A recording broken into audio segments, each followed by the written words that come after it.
Today on Adversity to Strength, I'm joined by Sean Martin, lead singer, guitarist, and producer of The Quarantine. Sean's journey is one marked by conflict, survival, and ultimately transformation. From his time in the Iraq War through the realities of PTSD and homelessness, he's faced challenges that reshape a person at their core. What makes his story stand out is how he's channeled those experiences into something honest and creative.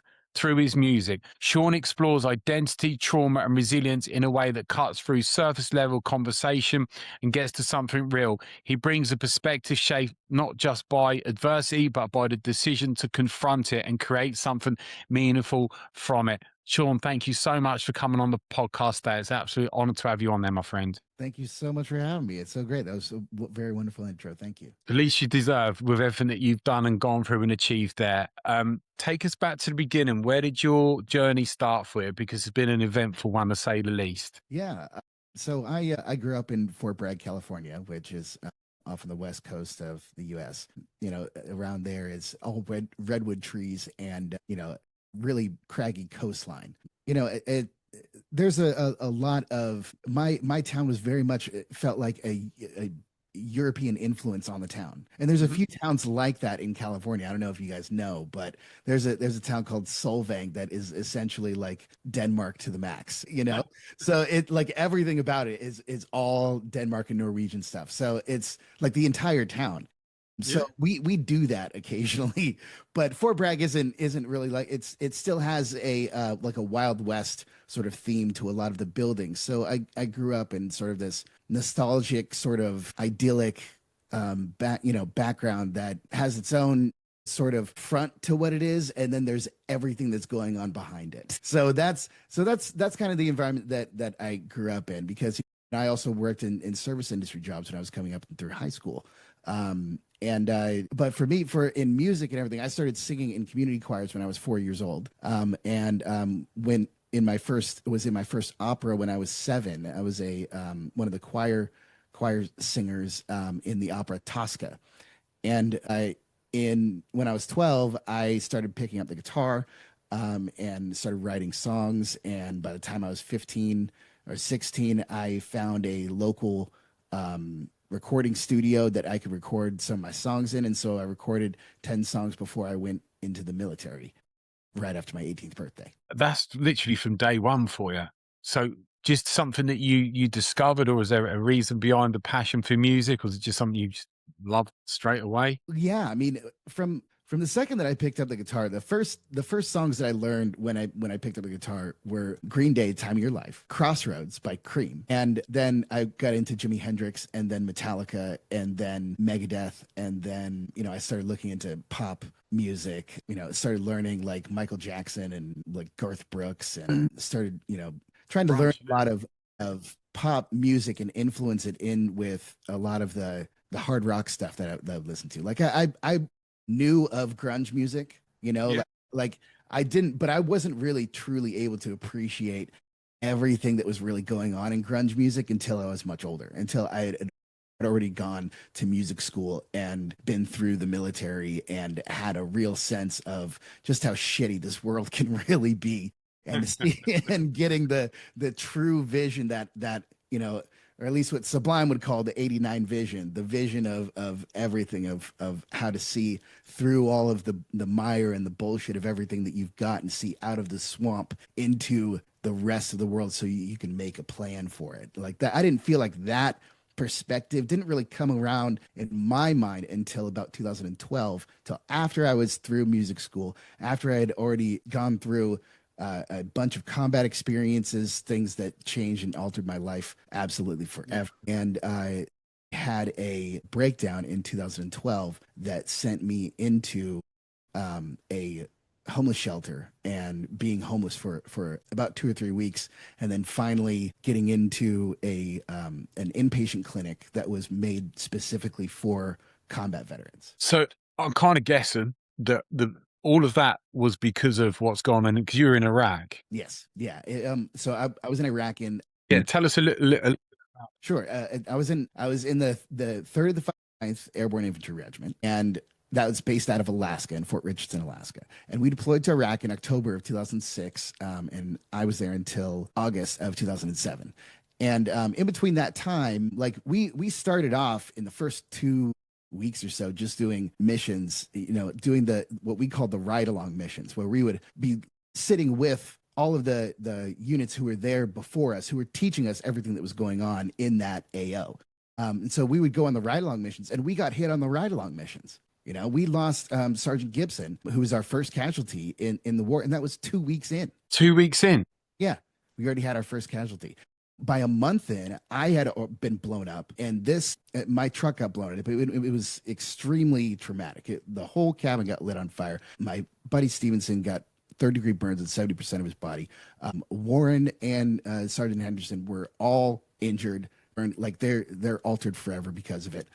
I had to dislocate my shoulder to pull the door closed just enough to open my door, because in that time they added on this section of armor onto the doors, and if they weren't already like up armored Humvees, they would add this section of armor onto it. And when you added it on and the back door was closed, it would lock the front door in place because the back door is closed, so the front one can't open, right? They didn't check this ahead of time. So my case was I had to reach back and dislocate my shoulder to pull that door just slightly open enough while it's blown up and all fucked up and leaning to that side. And against all that pressure and dislocate the shoulder to open that door to escape out from a burning fiery inferno that was already melting the steering wheel in front of me. What's going through your mind? Or are you just reacting? No, at that point it was reacting. I mean, there was definitely a sense of like my life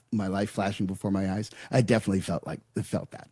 Like when I was sitting there and I had already heard Stevenson fall out. I had already heard Warren get out. I had already seen Burgos get out. I was the last one left. I knew that I was the last one left. And I'm sitting there thinking, okay, now how the hell am I going to get out? And I turn around thinking I'm going to get out the hatch, the way out of the turret, the way that Burgos got out. And rounds started cooking off from from in the back of the truck, and we're shooting into the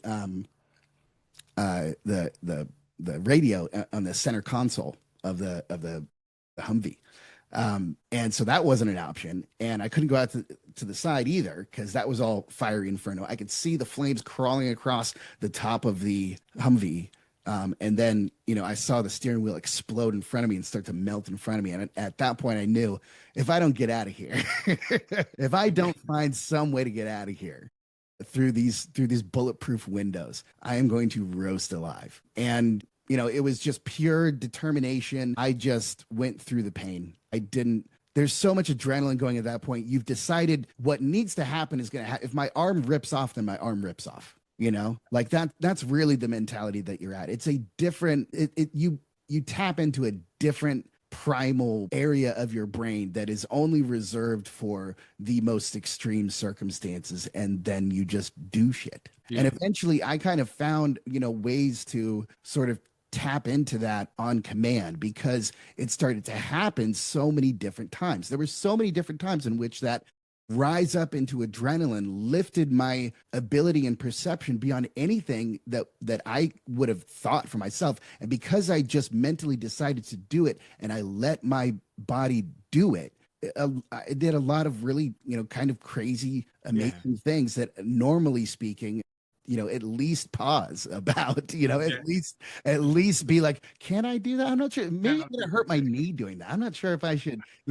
let's think, maybe there's a smarter way to do this. Like I would have figured out every different way to not go, except in that time it was follow orders, get this job done, accomplish this. You guys are looking for this, motivated, dedicated. We're going after it.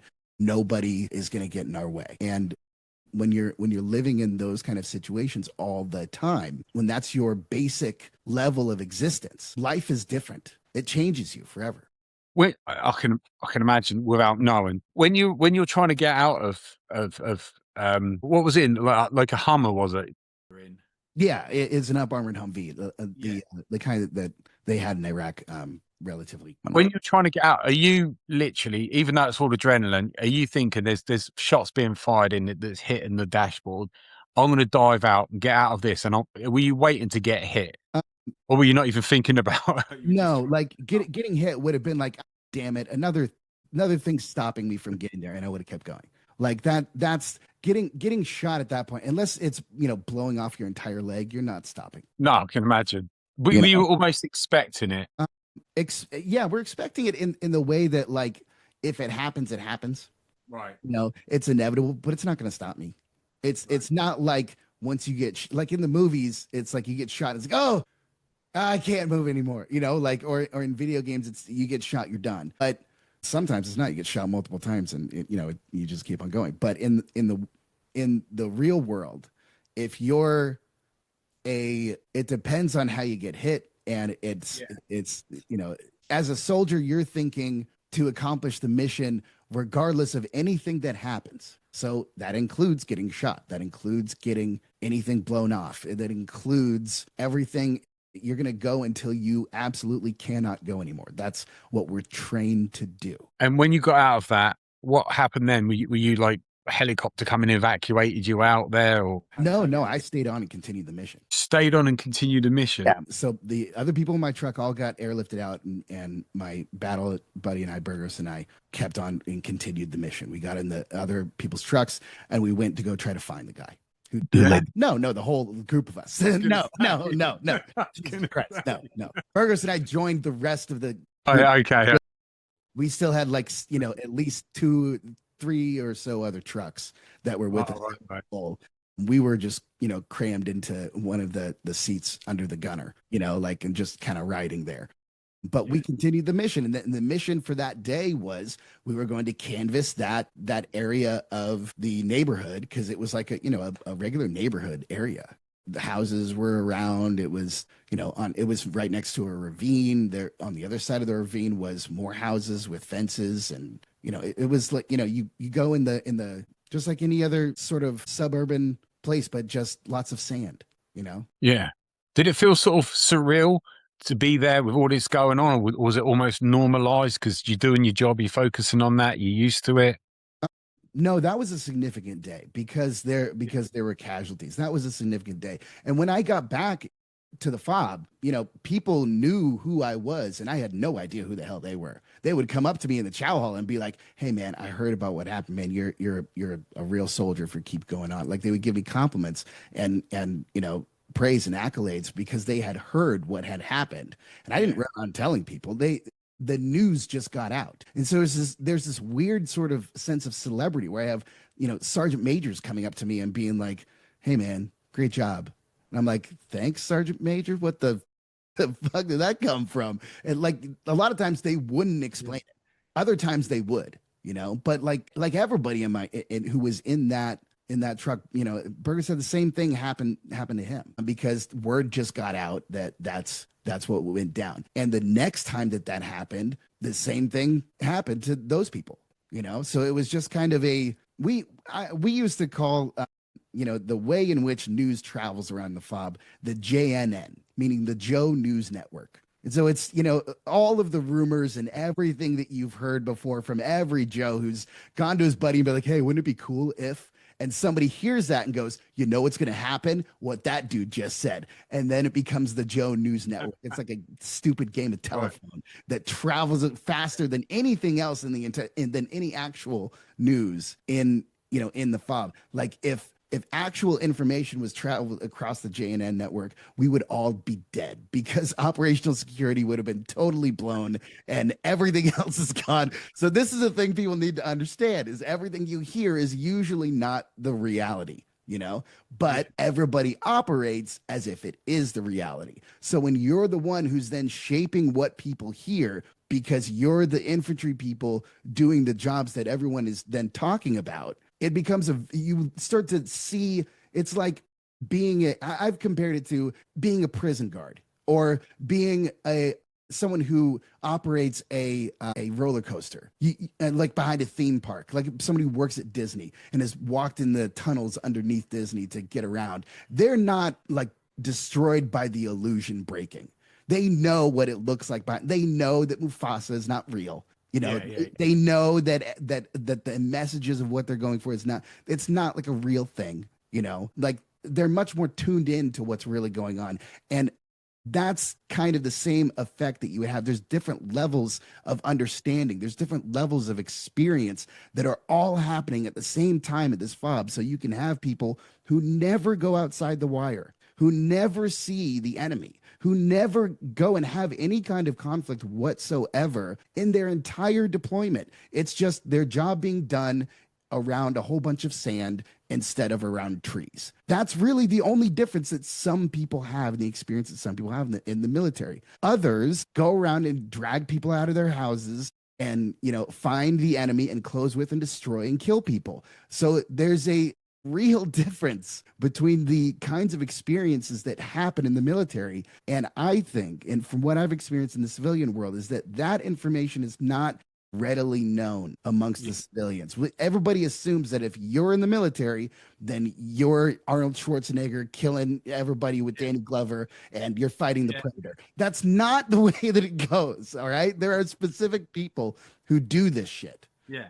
And those people are also differentiated in the military by their uniform, by the patches that they wear on their uniform and the unit insignias and the berets that they have. That's how we differentiate in the military. But in the civilian world, that's all out the window. Nobody knows. Yeah. Everyone thinks that everyone's infantry and that's Right. it, That's not the fucking case. Yeah, that's not Did you have like after you'd done the mission and then you got back? Did you sit there and think, "Well, that was a near miss. I was lucky there," or did you too busy focused on the next thing you needed to do? Yeah, I mean there was some time to reflect, but not much. While we were in it, while we were deployed, not really. Not really. Yeah, I would say not really. There's time where you're kept up at night because of things. There's times in which you sleep so well because you're so exhausted and wake up to the same horror in the morning. That's a thing too, you know. I would say the reflection didn't really start until 2012 when I finally had that breakdown, when it all came to me. So, What year was that actually happened then? Or what you would say would have been the CPTSD when that was caused? What year was that then? 2006, 2007. I would say that's when because that's when all the experiences happen. Yeah. So we're talking 5, 6 years later on, and obviously I work with trauma with my clients, and obviously it can often be buried, and then it appears as a trigger or just comes to the surface there. For yourself, did you feel something was different? You didn't know what, you put it to one side, ignoring it. And what happened with you after all of what you had been through? Well, I had now mind you, this is all before my first legal drink. So before I was 21, all of these things happened. And so then when I stepped back into the civilian world, it was, it's kind of comedic because I was the real serious one. I'm the one who shows back up and is like, the hell is what is going on with this thing? What the hell are you guys doing? Just sitting around. This is acceptable? How is this acceptable in regular life? And they'd be like, dude, it's always been like that. What the hell's the matter with you? Yeah. And I'd be like, what do you mean it's always been like that? So I'm the one who's kind of losing their shit, realizing what society has become since I left. Because 2004 to 2008, that's a lot happened. We had an entire financial crisis fall down everybody's head. Before then it was housing is never gonna, devalue at all ever. It's only gonna go, only good things can happen, right?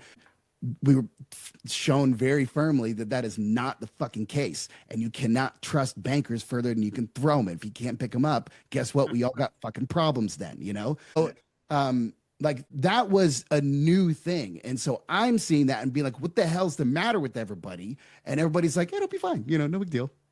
So there's a lot of this sort of, I felt that America especially had this ridiculous sense of exceptionalism that was not earned.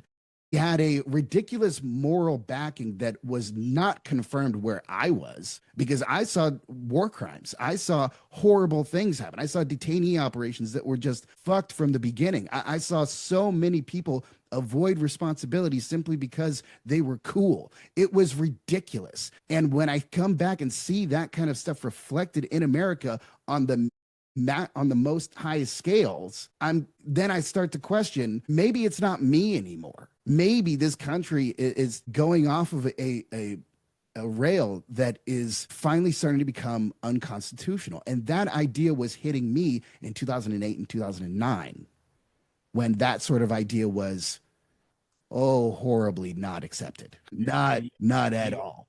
I And would after, talk to liberal people, I would talk to conservative people, I would talk to yeah, independent people, and anyone who comes up to them and says, maybe America is not as good as you think it is, they go, heck no, all of yeah, them. yeah. It's yeah, and after all the whole financial crisis, you had one banker briefly went to jail. That was it. That's it. That was it. Yeah. You know. So And these sort of things started to um, compound yeah, and become sort of a perpetual motion into what I describe now as open fascism. It's now openly a fascist country for no good reason other than to make a few people rich. And I've always called it a corporatocracy. We're not a democracy. We're a corporatocracy where the corporations arbiter the vote. It's not our vote anymore. So it's time for us to be really honest about what that is instead of just alluding to it or, trying to make some kind of weird, art to make people realize what they already feel and know and see and can objectively observe and have the yeah. repeated evidence over and over and over again shoved in their face every single day. All you have to do is pick up a phone and look. Like it's beyond conversation, So it's simply, do you see it or not? And that's the mentality that I bring to, and the mentality that I bring to Aversion to Normalcy, my new album, where Mhm. it's the idea is when tyranny becomes the norm, in order to survive, you'll need an aversion to normalcy. Yeah. Yeah, I study like World War II history a lot, and one of the main areas I work in is like Hitler, history of Nazism, and how you can have that ideology be normalized by predominantly a nation, and it's scary how easy it is. Yeah. For, Yes. do you just a quick question? Do you feel that your views, bear in mind you're really young, when you've come back from Iraq, had totally changed, and it's almost like you see in the Vietnam vets come back and they're alienated from what they've been through to what they've come back through. Did you feel it was anything like that at all? No, actually, it was nothing like that. Everybody was really, really open, but that weirded me out too. So Go because on. everyone was so calm about it, and I'm wondering, like, how the hell are you guys so calm about this? I just told you the horrible shit that we did, and I did in your name. I did because you sent me there, and you're telling me it's all good, no worries. What the hell's the matter with you? Like that was. Yeah. So it was, instead of this, hey, baby killer, it was, we're so glad that you killed all those babies for us. Thank you so much. Like it's an entire, that's not what people said, but that's the difference Yeah, yeah, that I'm talking about here. It was much more based How, in like a level of, accepting the soldier and not accepting the war. And that I felt was a that, good position for society to have. But it was strange. I mean, I'd yeah. much rather Were have you, them do. were you expecting anything different? Yeah, Um, oh yeah, yeah, of course there as well. Yeah. I don't know. I never really thought about what I was expecting. I mean, because well, I mean, I had the expectation that people would freak out and they didn't, I thought that people would realize that, realize a few things about it, but it's taken a really long time for it to sink into the general zeitgeist of America. And it's only recently in which people have started to realize that it's, there's specific people who are the problems, and there are systemic issues. It's not just one or the other. There is big, larger issues that take away from our rights as people and give them to arbitrary institutions that don't have anything to do with the interests of the people. And that shows and reflects out in the history, especially in the recent history. So to me, that's evidence. That means there's a modality for change, a modality for a kind of revolutionary type thinking, and not every revolution is violent. When you're doing something new Yeah, and trying to create a new system to help as many people, that's still a revolution. And at the same time, I've seen what happens when theocratic fascists take over a country and then the society devolves because of it, when moralities and ethics just go out the window because who's going to stop you? Like that was a lot of the mentality of a lot of the Iraqi civilians who were there, who were doing the worst things possible. And then there was a whole bunch of Iraqi civilians who were caught there and were still doing the right thing, regardless of how many other people were running around killing each other for no good reason. There was many, many people who were in Iraq who were good, honest people trying to live their lives in the worst case scenario. And those people deserve much more respect and recognition internationally than they really get because they were then taken over by ISIS again after we bailed out. Yeah. Yeah. How does that like kind of sit with you the way it all ended? Obviously, look at the pull out of Afghanistan there as well, and then coming out of Iraq, and then everything you said there's happened there. How do you feel? Do you, with the efforts that you put in? Because I spoke to one guy on the podcast. He was in Afghanistan there as well, and he just kind of like had enough of it because he just said this is just going to go on forever. This doesn't seem to be making a difference. What we're doing, some of the things we're doing are so pointless. We're losing men to protect, like I think it was wooden poles or something ridiculous like that, defending wooden poles, Mhm. something crazy, you know? Yeah, yeah, there was all kinds of missions where the information about what was really going on was not disseminated. And that was on purpose. That was on purpose. As soon as you upped your level of security clearance in Iraq, you saw it fucking immediately. It was very obvious that that most lower level people did not get the full explanation, and that was by design. So when that's what's going on, and you have a high level of ignorance amongst the majority of the lower level of people, their complacency is going to go through the roof. Yeah. So that was that was a result of higher up leadership. So it's important for people to realize when people say shit rolls downhill, this is what they're talking about. Decisions that end up affecting people down the road, and they don't have any idea why all of this shit is landing on them because shit rolls downhill and you're at the bottom. Yeah. Yeah, definitely. When you had like got to 2012 and you found yourself was struggling, what would you say the reasons were? Obviously, you've got the PTSD, and just telling me what that one time is definitely more than enough. What else do you think kind of caused that? Because it sounds like it has become really overwhelming for you. Yeah, my nervous system felt out of control. I'm like, it would just, I would start having adrenaline, dopamine, serotonin, cortisol attacks in essence, but they would manifest in different ways. I didn't know like exactly, oh, my cortisol level is high. Like I didn't have a measurement for it, but I eventually saw the pattern in what it brings out of me. So when adrenaline is going, I'm perfectly calm, but everything else seems like it's slowing down. And I can do crazy, like awesome shit. Like if I'm playing sports, man, I am in the zone. When you have a high level of adrenaline, you are Kobe Bryant all the time. You can never stop. It's amazing. So but then when you get dopamine super high levels, you're usually very calm, but you're also kind of creative. And so in that way, a high level of dopamine and serotonin mix is the perfect mix for playing guitar. So when you play guitar, you boost those levels.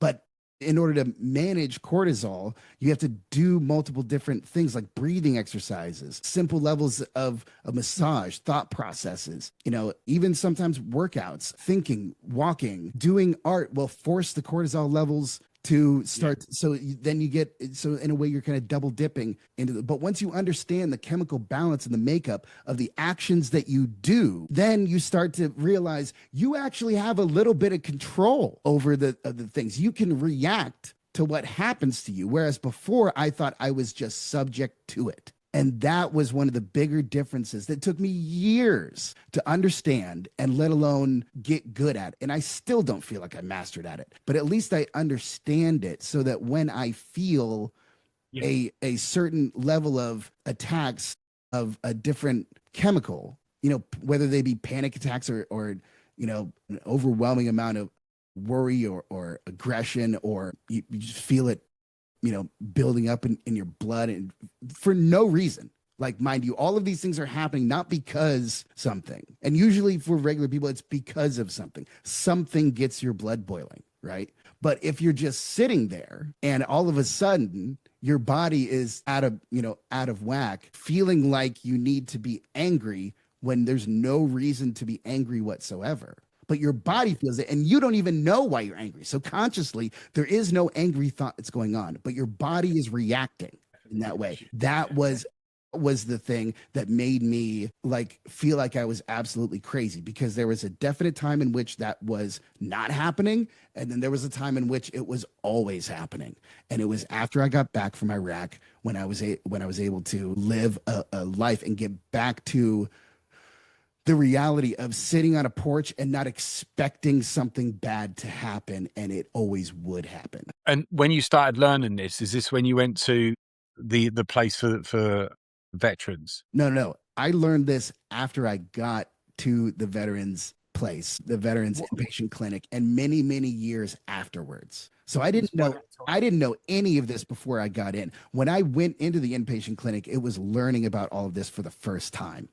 And it was a massive change to everything. And, with that comes a readjustment to reality. Yeah, oh, of course. You're learning new strategies, techniques, you're understanding yourself, you're understanding trauma there as well. So that's a big change. Yeah. And also finding the justifications and the coping and dealing, I forget the right word for it, but dealing with the past and Yeah.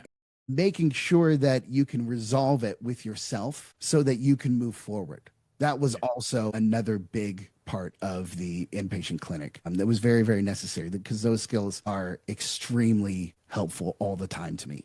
Yeah, they're life changing. The difference between somebody that's got unresolved trauma that they've not dealt with compared to somebody that's managing and dealing with their trauma, the right things, just worlds apart there as well. Right. Did you go back to your to your music, as in properly, compared to like, because it sounded like you were on a great journey, and then you joined the military, so you stopped it there as well. So what happened there then? How did you get back into that? So, music always stayed with me through all the military. Actually, I brought my guitar with me to Iraq. I had it shipped out to me later. The same one that I've still got it here with me. Actually, it's the red Fender Showmaster. I bought it in Alaska, and that guitar will forever be with me. And so I took my guitar with me to Iraq, so I could still, do some stuff on it. Just sit around and play whenever I had the chance to. It was something other to do than just sit in your can for 12 hours, because usually your time on is 12 hours on and 12 hours off. So you've got 12 after you sleep for 8. What else are you going to do? But when I got out of the military, I decided that I wanted to go to music school. I knew that music was the thing that I wanted to do, and I'd already seen that life was short. There's no point in trying to beat around the bush. There's no point in me trying to be like, I'm going to go into banking and then hopefully I'll do that well enough. And then, I'll do some music on the side. No, no. I'm like, I'm going to go 100 fucking percent into it, because what are the chances that I survived everything that happened? What are the millions to one? Who knows? I might as well put it all on the line and just go 100% into music, because that's what I want to do. And eventually it'll take me into more theater and film and acting and that kind of stuff that I did before, that was the favorite thing that I did when I was a kid. So, like my mentality was, why the hell not? Go do it 100%, go all the way into it, make it like a military mission. Yeah.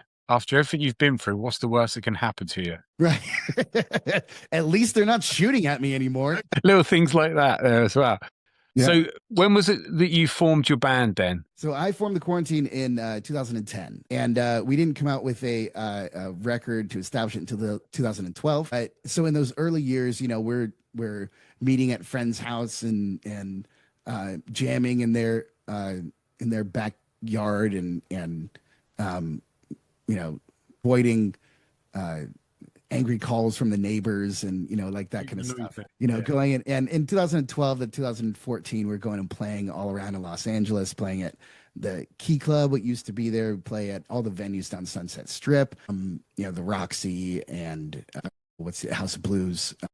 We have a video of us playing at the House of Blues in one of their side rooms, and in the first on the first song, we get a big woo from the crowd, and it's really awesome. But so we got that on video, so that's one of the cool things. But so there's a lot of we were trying to use what we had learned in music school and apply it to our real lives, and it was extremely difficult. We didn't have a lot of graphic design abilities. We didn't have a lot of the little things that would make that would polish it up, that nowadays are very easy to get. It's very easy to Yeah. get very polished, video, very polished images and making flyers and whatnot. AI can do it in seconds. And it looks great. Back Yeah. then, you had to open up Photoshop, get out your vectors, and figure out how to put that shit together with all the stuff that you already have. And I spent, lots of time trying to do that and then realizing I can't do this all the time. Like, what? I've got to be able to delegate this stuff out to people. I've got to be able to have a team behind me. And that took me a solid 8 years or so to find the right people, the people who wouldn't rip me off, the people who wouldn't take advantage of my kindness, the people who would be honest about everything that they were doing, be able to demonstrate their value and benefit, obviously. Like that kind of stuff didn't happen for a very, very long time. And it is still something that as an artist, you still have to watch out for. You have to be aware of what the legitimate offer is and what the illegitimate offer is. And I found for me, this is why I've said multiple times, the most important member of your band is your lawyer. It's not you. It's not the drummer. It's not any of the anybody else. It's the lawyer, because they're the ones who are going to be able to set up the longevity of your brand and be able to show you the difference between the legitimate and the illegitimate offer. Where did you find your lawyer? I actually tracked him down. I found him on LinkedIn because he fit specific requirements that I was looking for. That's all I'll say right now. With everything that you've been through, how have you reflected that into your music? Because that's a perfect opportunity for yourself. Yeah. Yeah. I felt that, instead of trying to play to a certain expectation of what an artist in my genre should be saying or doing, I decided to make all of it fit to what I wanted to do and to make the umbrella that it operates under punk metal and grunge, so that whether it's acoustic or electric guitars, Yeah. it's still a relatively similar vein that everyone has kind of already decided that they're all very similar. And that doesn't really, there's only a differentiation in them because artists were so pissy about being compared to each other before. And I don't give a shit about any of that. I'm going to use the genres as the emotional expression and vehicles that they are. And if people want to have a problem with that about genres, they can go fuck themselves, because that's what I'm doing as an artist. Yeah, because your music, obviously, there's a lot of grunge sound in there as well, but the songs are different. Like you look Shadow on My Back, then you look at the difference between Skeleton Chair. Both great songs, but they sound completely different. Yes. Yeah. That's on purpose. There's a reason for it, because each of them is addressing a different perspective of existence, but still one that I've experienced nonetheless. You can get like a band and all their songs sound the same.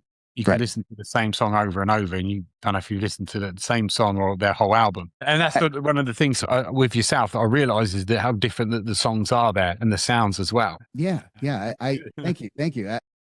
Yeah, I did that deliberately. I did that because it's to differentiate myself. One best way to differentiate yourself is to be different, right? So I played it literal there, but at the same time, I thought about it, and I'm not the kind of guy that eats. I'll use a British thing, and please forgive me if it's stupid. I don't eat bangers and mash every single day. Yeah. And whenever I get to dinner, I go, what I really feel like? Bangers and mash. That's not like the thing that I do I have a diverse palate. And I think that the rest of the world does as well. And I'm willing to bet that the genre madness was really a way for record companies to to differentiate their artists in the market, not something that was helpful for expression. So I'm willing to bet that that's the modality that they went with and made everybody get all meh about shit. And I'm just going to use it as the modality of expression and let everyone read that, because that's the universal language. Genre is just a vehicle. Yeah. And with your fans, is it like a cult following you've got there, or what how would you describe your fans that you've got? I wouldn't say they're a cult following. And in fact, one of the slogans that we have for the band is be free in your mind. Yeah. So if I was to start a cult, that wouldn't make a whole lot of fucking sense now, would it? Because I'm trying to get people to think critically. I'm not getting them to fucking worship me. No, you can forget me. Think about what the meaning of the invisible hands that affect your society and everything you do. That's what you should be thinking about, not me. I'm just a story, a wheel in the gigantic cog that is human. Yeah. And if you can find the perspective to see beyond what is just right in front of you, then I've already done my job. That's the point. And that's the modality that I'm trying to bring across, of the modality of expression through the quarantine, to so that people will start to see and music as a different entity, instead of this thing that needs to be like fawning over someone, that needs to be this absolute love and devotion. Stop thinking like that. It's destroying our entire fucking world. It's the breeding ground for fascism. It's the thing that makes you accept ridiculous shit and commit atrocities for no good fucking reason other than they told you to. I'm the one who's sitting there trying to tell you, think for yourself, formulate your ideas from evidence, find the things in life that make you passionate and go after them. Stop deferring your time to other bullshit and live this life the way that it's meant to be lived, free and independent. That's my fucking message. That's the thing that I want people to understand. That's what I want people to take home and fucking lose sleep over, the fact they're not doing that. Not me. Fuck me. I mean, somebody else in your position could say the complete opposite. Listen, I'll write my songs. I've got a band. Look at me. I'm on stage, everybody. But you are the complete opposite to that. And you don't care. You're like, in fact, look in the other direction. I'm fucking proud of it. And in fact, when I do get the chance to make a really big live show, people are going to see it reflected. They're going to see that it's about characters, and it's about watching characters go through arcs. The live show, the music is going to be about, not just about a band performing on stage. I want to show people and give a real fan experience, not just one where you're sitting a bunch of people play something. It's about the experience, what the mental images create. It's about what the music influences those mental images. And when we all collectively have a mental image to go along with it that has an emotional transfer, man, you just made everybody feel collectively together. And that means we just built community. That's what I want to do. That's what I want to make it happen. And right now, I don't have the numbers for that. I'm just beginning. We're just beginning. But the fact that we're already seeing the kind of response that we've had already, I know beyond a shadow of a doubt that the audience is there, the world is ready for it. And if I can get my chance, I know that I can make it. Yeah, I think with what you're doing now, the music is brilliant, and I love the conversation coming on now, and I love your thought process, and the fact that you've been through, done so many things, overcome that is just different class there as well. What's the future looking like for yourself though? Because you got so much energy, motivation, focus, goal orientated. What's it going to be in the future for you? I'm expecting big things. Well, thank you. Yeah. We've got some big things planned. We've got a mini documentary that we're in the works on that's like Netflix level production. Super dope. Collectively working on the visual branding with music videos and short form content. I'm working with multiple different videographers around in my local area. We're looking at creating a artist centric business model that makes the revenue streams for the artist the key focus for everyone else to boost, not the other way around. Not the artist fueling the record company's profits. So when you build it that way, then and you make the inputs correct, and you align your marketing and your branding, and you align the content to go along with it, supposedly that's the winning combination. So I'm still seeking that out and still wanting to get there. And there's many different things that I can do along the way to make that happen, in short form content, in covers, in tours, in speaking engagements, in all different kinds of ways. And I'm going to find all of the different ways to go about doing that to make that happen. It's not going to be just I'm going to go out and tour and hopefully people pay attention to it and yay. I'm not going to do that. I'm going to do an innovative thing and try to make something with what's there instead of relying on old information in the past that's probably outdated. Yeah, I think it's brilliant. I love everything you're doing. I wish you the best of luck with what you're doing. I've got no doubt you succeed in it. Just with the passion on its own alone, it's been brilliant talking to you, Sean. I've loved every second of it. I could talk to you for absolutely hours, but I appreciate you coming on the time out today. Thank you so much. Thank you so much for having me. It's been so great. I'm so glad to be able to share all this with you. It really is fantastic, man. Thank you so much.